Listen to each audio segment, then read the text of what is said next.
ప్రదర్శించిన బీఆర్ఎస్ కేసీఆర్ హరీష్ ఇద్దరు బీఆర్ఎస్ ఓట్ల మొత్తాన్ని బీజేపీకి రఘునందన్ రావుకు బదిలీ చేయడం ద్వారా ఈరోజు మెదక్లో కాంగ్రెస్ పార్టీని ఒక బలహీన వర్గాల అభ్యర్థిని ఓడించడం జరిగింది. మాకు కేవలం సిద్దిపేటలో వచ్చిన మైనస్ వల్లనే ఈరోజు దాదాపుగా మేము మెదక్ పార్లమెంట్ సీటును ఓడిపోవడం జరిగింది. అంటే బీఆర్ఎస్ను నమ్మి నిలబడ్డ వెంకట్రామరెడ్డిని నమ్మించి మోసం చేయడమే కాకుండా కాంగ్రెస్ పార్టీని ఓడించాలా, కాంగ్రెస్ పార్టీ అంటేనే ఏవగింపు లేకపోతే కోపము ప్రదర్శించి ఆత్మ బలిదానం చేసుకొని అవయవ మార్పిడికి పాల్పడి ఈరోజు బీజేపీని గెలిపించారు. 7 పార్లమెంట్లలో ఆనాడు 37.5% ఓట్లు తెచ్చుకున్న బీఆర్ఎస్ ఈరోజు 16.5% ఓట్లకు పడిపోయింది రాష్ట్ర వ్యాప్తంగా.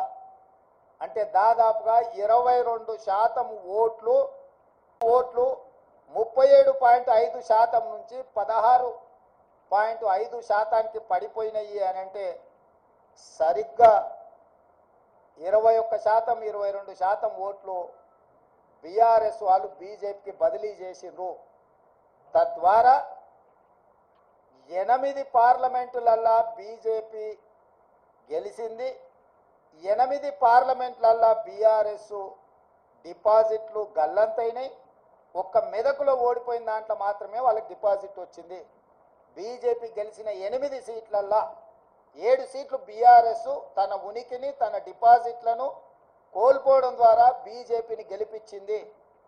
ఈరోజు పోతూ పోతూ చస్తూ ఇవాళ బీజేపీని గెలిపించే ప్రయత్నం ఈ రాష్ట్రంలో బీఆర్ఎస్ చేసింది. చంద్రశేఖరరావు, హరీష్, కేటీఆర్ చేసిండ్రు.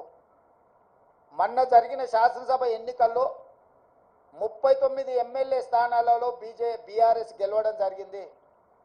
ఈ ఎన్నికల్లో 119లో కేవలం 3 సీట్లలోనే మెజారిటీ వచ్చింది బీఆర్ఎస్. అది సిరిసిల్ల, సిద్దిపేట, గజ్వేల్. అంటే ఈ రాష్ట్రంలో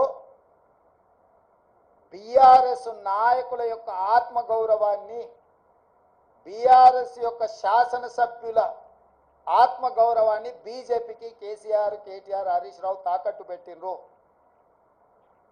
పూర్తిగా ఓట్ల బదలాయింపు, పూర్తిగా ఎన్నికల ఫలితాలను బీజేపీకి అనుకూలంగా మార్చి ఈరోజు కేసీఆర్ కుటుంబము రాజకీయ అరాచకానికి పాల్పడ్డారు.